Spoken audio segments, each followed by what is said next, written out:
back to English from A to Z.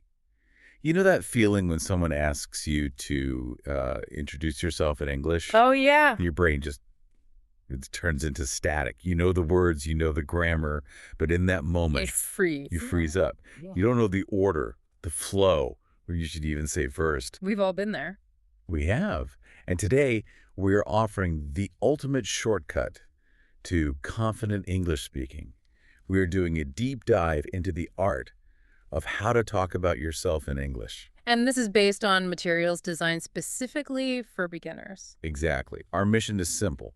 Give you a clear, step-by-step roadmap so you can speak naturally, project confidence, and just start a conversation every single time. What's fascinating here, is that a good introduction, it's not a vocabulary test. Yeah. Not at all. It's more like a performance, and it's based on a reliable, sequenced structure. Roadmap. A roadmap.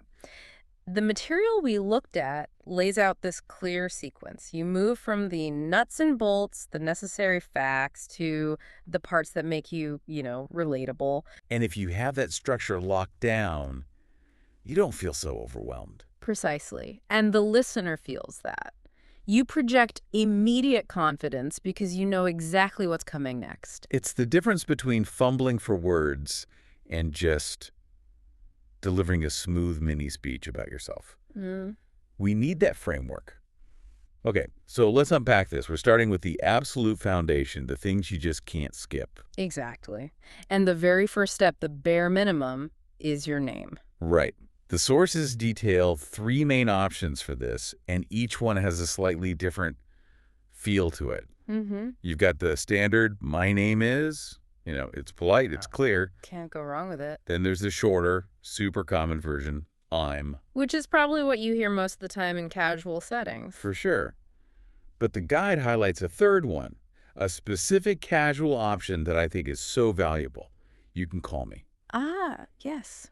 Why is that one so important for a beginner to get right? Well, that phrase is like an immediate cultural bridge. It signals openness, informality right from the start. So it's more than just giving a nickname. Oh, much more. If you say, my name is long formal name, and then you immediately follow up with, but you can call me nickname, you're breaking down a barrier. You're making it easier for the other person. You're making it easier for them, which is a powerful tool. It shows you're easygoing and you're ready to meet them halfway. That's a great way to put it. It's not just a phrase, it's an invitation.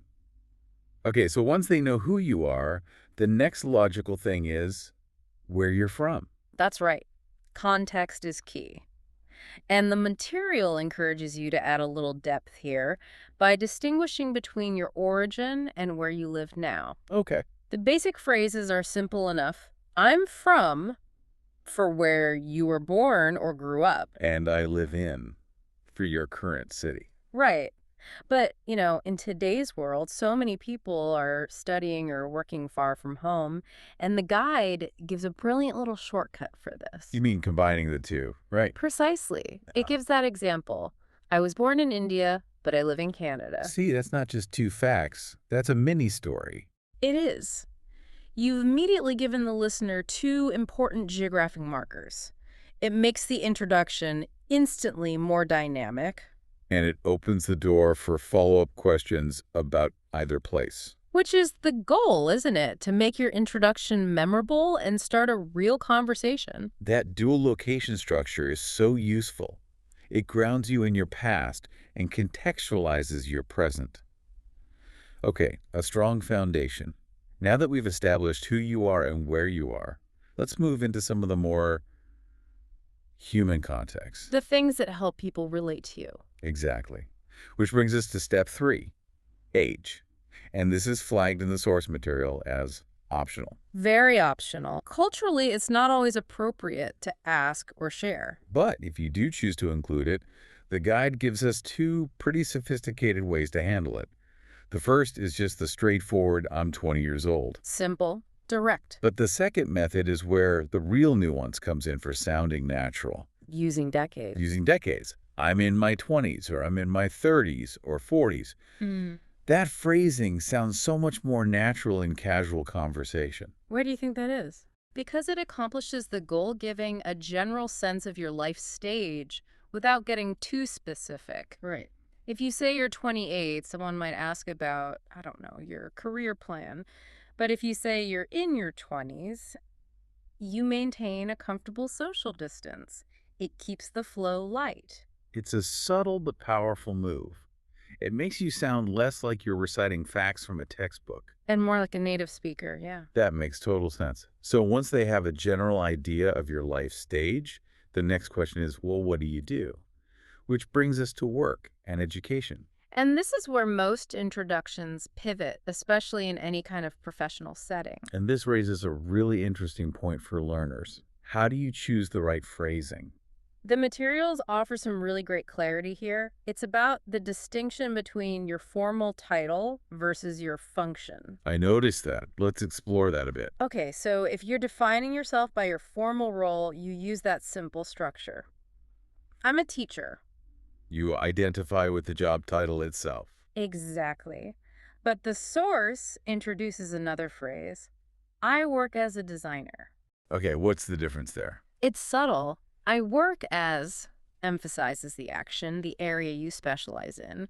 It can also imply something more temporary, like freelance or contract work. So I'm an engineer.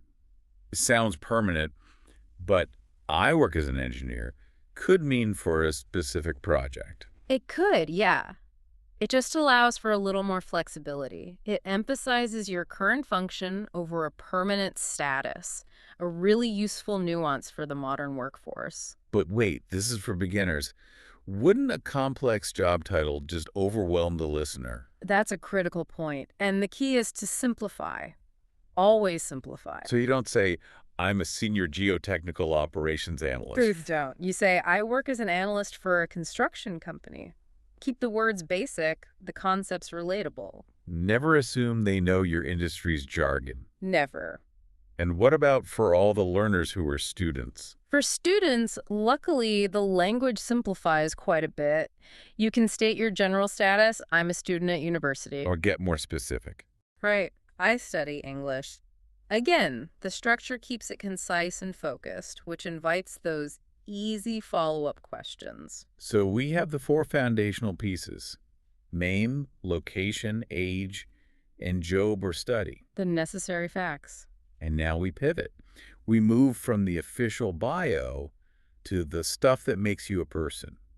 The personality injection, hobbies, and interests. This is crucial.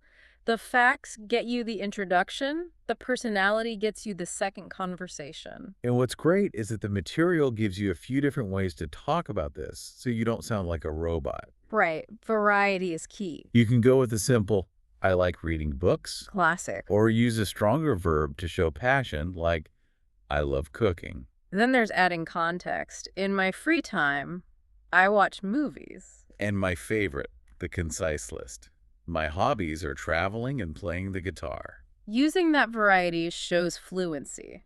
And using specific examples like playing the guitar gives the other person something real to connect with. An immediate conversation starter. If we look at the bigger picture here, this is the one part you just can't skip in a social setting. Why is that? Because skipping hobbies makes you sound, I don't know, strictly professional, maybe a little intimidating. Hobbies provide that common ground for connection. And to really round it out, Yeah. you can add a quick personality snapshot. Right, but this raises a big question.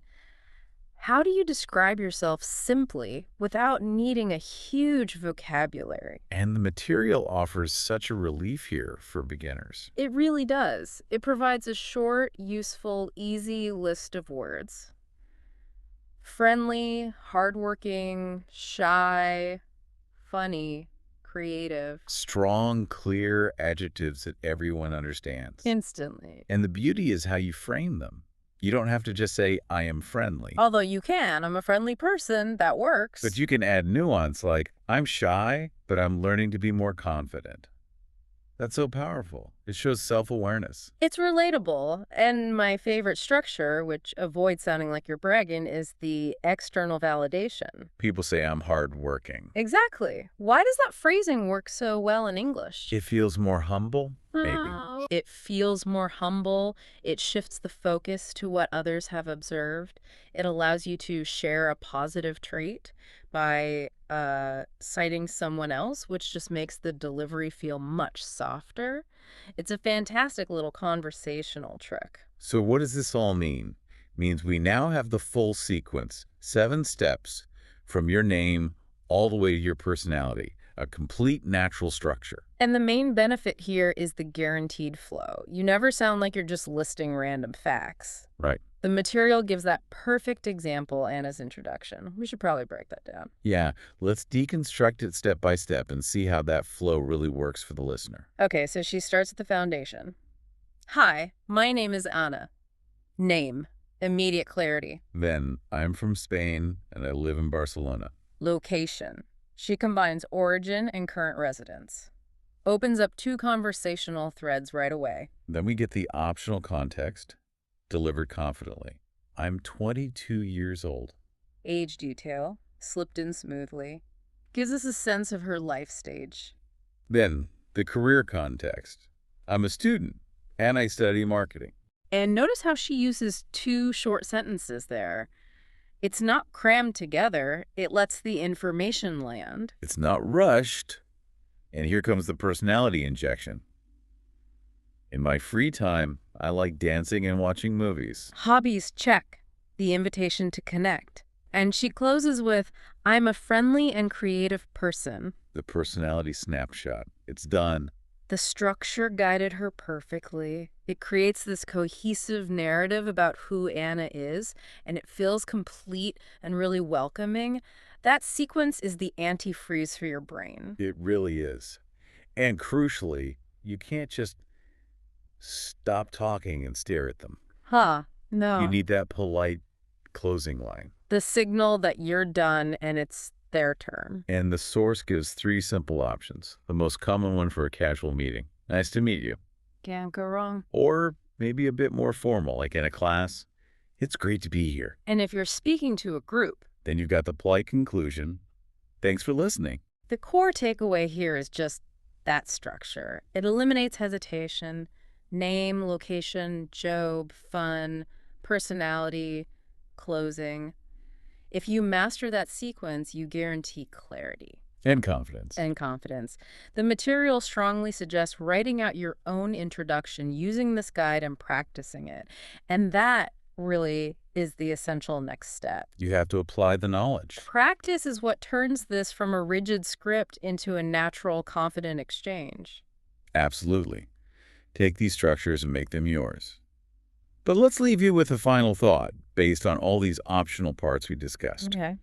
The guide suggests repetition to build fluency. But beyond that, which one of the optional elements, age, or that detailed background like born in X but live in Y, which one do you think instantly makes an introduction most memorable? That's a good question. What specific piece of information about you will make the next person lean in and want to keep the conversation going? Think about how you can use this structure not just to survive an introduction, but to thrive in the conversation that follows. We'll catch you next time for the next deep dive.